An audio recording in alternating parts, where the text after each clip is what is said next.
తను చదివింది 4 కానీ ప్రకృతి ఒడిలో బతుకుబడిలో జీవిత పాఠాలెన్నో నేర్చుకున్నారు. అధ్యాయాలే అధ్యయనం చేశారు.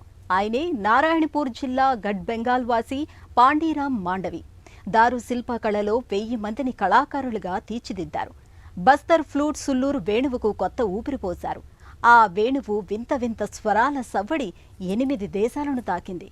గిరిజన కళా సాంస్కృతిక వేదిక గోధుల్ను పునరుద్ధరించిన ఘనత తనకు దక్కింది.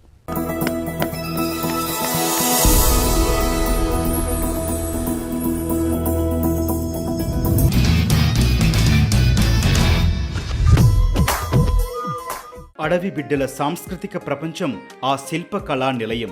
ఓ కళా యశస్వి తపస్సుగా రూపుదిద్దిన కళాఖండాలివి. బస్తర్ సీమ, గోండు, మూరియా తెగల ఆచార వ్యవహారాలకు అద్దం పట్టే స్త్రీమూర్తుల దారు శిల్పాలు, ప్రకృతి పశుపక్ష్యాదుల బొమ్మలు అన్నీ విలక్షణంగా ఉన్నాయి. ఈ కళాకృతుల రూపశిల్పి గిరిజనుల గుండె గొంతుక పాండీరామ్ మాండవి. కనుమరుగవుతోన్న బస్తర్ ఘోతుల్ కళా సంస్కృతుల పరిరక్షకుడితడు. ఈ ప్రాంత ప్రసిద్ధ వాద్యం సులూర్ వేణువును ఆధునీకరించి ఈ ప్రపంచానికి కొత్తగా పరిచయం చేశారు.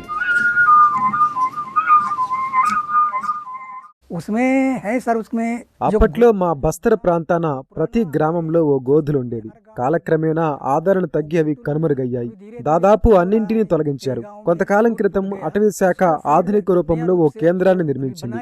అసలు గోధులు అంటే ఏమిటండి అని అందరూ అడుగుతున్నారు. అందుకే యువతకు అర్థమయ్యేలా ఈ కేంద్రాన్ని మా ఊరు గఢ్ బెంగాల్లో కొత్తగా నిర్మించాం. పక్షులు, ఏనుగులు, చెట్లు లాంటి ప్రకృతి చిత్రాలను ఆధునికంగా డిజైన్ చేశాం. వీటిలో కొన్నింటిని నా కుమారుడు వేశాడు. నేను కొంత పని చేశాను. పాండీరామ్ 1957లో గఢ్ బెంగాల్లో పుట్టారు. ఇంటి పరిస్థితి బాగాలేక 4వ తరగతితోనే చదువు ఆగిపోయింది. తండ్రి దగ్గర బాల్యంలోనే వెదురుతో సంప్రదాయ సులూర్ వేణువు తయారీని నేర్చారు. 3 మెటాలిక్ వాషర్లతో తీర్చిదిద్దిన ఈ పరికరం ఓ మ్యాజిక్ ఫ్లూట్. గాలిలో తిప్పితే స్వరాలు గిరికీలు కొట్టినట్లు వేణువాద్యం వినిపిస్తుంది. పూర్వం జంతువులను తరిమేందుకు ఉపయోగించేవారట. పాండీరామ్ ఈ సంప్రదాయ వాద్యాన్ని కొన్ని మార్పులతో నవీకరించి దేశ విదేశాలకు పరిచయం చేశారు.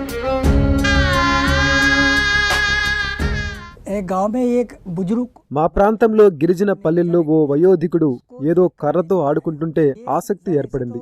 ఆ ప్రేరణతో నేను అలాంటి వస్తువులు చేయటం ఆరంభించాను. నేను ఈ సులూర్ వేణువుల తయారీని 15 ఏళ్లకే సాధన చేశాను. ఆ నోట ఈ నోట నా వేణువు ఊసులు ఢిల్లీకి తాకాయి. ఈ నేపథ్యంలో 5-6 స్వరాల వైవిధ్య వేణువులను తయారు చేశాను. గిరిజన హస్తకళా వస్తువుల తయారీలో పాండీరామ్ది 50 ఏళ్ల చరిత్ర. ఆ చేతులు తాకితే అడవిలో మానులు ఇలవేల్పులుగా మారాయి, అందమైన బొమ్మలయ్యాయి. ఆ కళా ప్రాంగణంలో ప్రకృతికి చిత్రిక పట్టే ఆకృతులు కొలువు తీరాయి. వినియోగ వస్తువులైన చేతికర్రలు, విల్లులు, బాణాలు, యుద్ధ విద్యల సామాగ్రిని పాండీరామ్ తయారు చేస్తున్నారు. ప్రతి కళాఖండం ఒక సాంస్కృతిక చిహ్నమే. చెక్కపై 3D కళాత్మక చిత్రాలు ప్రత్యేక ఆకర్షణ. ఇక పెద్ద విగ్రహాలు బస్తర్ సౌందర్యానికి, సంస్కృతికి ప్రతీకలు. నేను ఈ కళను మా నాన్నగారి నుంచి నేర్చుకున్నాను. ఆయన చెక్కతో వేణువులు తయారు చేసేవారు. ఇప్పుడు కొందరు యువకులు ఈ కళలో శిక్షణ పొందుతున్నారు. నేను పెద్దగా చదువుకోలేకపోయాను. అప్పట్లో మా స్వగ్రామం గఢ్ బెంగాల్లో మాత్రం ఓ పాఠశాల ఉండేది. మా సోదరులు నేనే పెద్ద. అందువల్ల సేద్యం చూసేందుకు చదువుకు స్వస్తి చెప్పక తప్పలేదు. పాండీరామ్ కేవలం శిల్పి, వాద్య పరికరాల రూపశిల్పి మాత్రమే కాదు. ఆయన్ను మూరియా, గోండు అడవి బిడ్డల సంస్కృతి పరిరక్షకుడిగా చెప్పాలి. తరతరాల తమ గోతుల్ సంప్రదాయ పునరుద్ధరణకు చేస్తున్న కృషిని ప్రత్యేకంగా ప్రస్తావించాలి. గోతుల్ అంటే ఒకానొక కాలంలో విలసిల్లిన గిరిజన యువ సంగీత, నృత్య కళాకేంద్రం. ఈ కళాకేంద్ర సంప్రదాయానికి పాండీరామ్ ప్రాణం పోశారు. బస్తర్, ఛత్తీస్గఢ్, గోండ్, మూరియా తెగల సంస్కృతి కేంద్రంగా వసతి గృహంగా ఉండేది.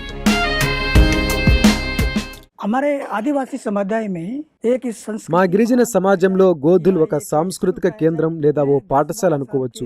10-12 ఏళ్ల బాలబాలికలు సాయంత్రం అక్కడికి చేరి నృత్యం చేసేవారు. పాటలు పాడటం, కథలు చెప్పడం లాంటి కార్యక్రమాలుండేవి. గ్రామంలో శుభవేడుకలున్నా, ఎవరైనా మరణించినా ప్రజలు గోధులకి సమాచారం ఇచ్చేవారు. పాండీరామ్ నిర్మించిన గోధుల్ నమూనాగా మారింది. కేవలం ఛత్తీస్గఢ్కే కాకుండా తెలంగాణ, ఆంధ్రప్రదేశ్ సహా 12 రాష్ట్రాలు ఈ నమూనాను స్వీకరించేందుకు ముందుకొచ్చాయి. अब ये शायद मेरे यहाँ नारायण మేము నిర్మించిన ఈ గోధులు నారాయణపూర్ జిల్లా మొత్తం గోధులకు ఒక నమూనాగా నిలుస్తుంది. తెలంగాణ, ఆంధ్రప్రదేశ్ సహా 10-12 రాష్ట్రాల నుంచి ప్రజలు వచ్చి ఈ కేంద్రాన్ని సందర్శించారు. తమ రాష్ట్రాల్లోనూ ఇలాంటివి ఏర్పాటు చేయాలని భావిస్తున్నారు. నారాయణపూర్ గోధులు దేశంలోనే ఓ నమూనా. स्टेट में ऐसा उन लोग मीटिंग करके आ गए हैं। కళా సాంస్కృతిక వారసత్వం పాండీరాం రక్తంలోనే ఉంది. ఇప్పుడు ఆయన పిల్లలు దీన్ని కొనసాగిస్తున్నారు. పెద్ద కుమారుడు బలదేవ్ మాండవి బలదేవ్ ఆర్కిటెక్చర్ చదువుతున్నారు. చిన్న కుమారుడు రాజేష్ మాండవి డిగ్రీ పూర్తయింది. వీరి చెల్లెలు మనీషా ఈ వారసత్వాన్ని తమకు లభించిన గౌరవంగా పరిగణిస్తున్నారు.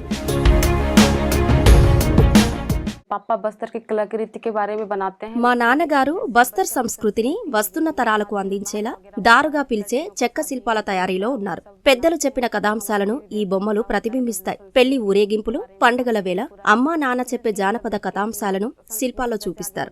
నేటి యువత తమ మూలాల నుంచి కొంత దూరంగా ఉన్నారు. నాన్న పంచదార చిలుకల తయారీ పరికరాలు, సంప్రదాయ వస్తువులు తయారు చేస్తున్నారు. మేము వాటిని చూస్తూ నేర్చుకుంటున్నాం. है हमारे यहाँ आगे भी कोशिश करेंगे कि दूसरे लोग भी सीख सके। పాండీరాం ఓ సాంస్కృతిక రాయబారిగా రష్యా, జర్మనీ, జపాన్ సహా 8 దేశాలలో తన కళాఖండాలను ప్రదర్శించారు. భోపాల్లో ప్రదర్శన తర్వాత ఆయన కళకు గుర్తింపు వచ్చింది. పాండీరాం మాండవి కృషిని గుర్తిస్తూ భారత ప్రభుత్వం ఆయన్ని పద్మశ్రీ పురస్కారంతో సత్కరించింది. पैसा के लिए मैं सोचा ही नहीं। డబ్బు కోసం నేనెప్పుడూ వెంపర్లాడలేదు. నా లక్ష్యం ఒక్కటే, ఈ కళను పరిరక్షించాలి. నా తదనంతరం కూడా ఈ సంప్రదాయం కొనసాగాలి. అనేక మంది ఆర్భాటంగా మొదలుపెట్టి ఈ సాంప్రదాయ పనుల్ని మధ్యలోనే వదిలేశారు. కొందరు రాతి పనులకు వెళ్లటం మొదలుపెట్టారు. కానీ నేను మాత్రం నెమ్మదిగా అయినా సరే ఈ కళను నిరంతరం కొనసాగిస్తున్నాను. मैं करते रहा, अभी भी कर ही रहा हूँ।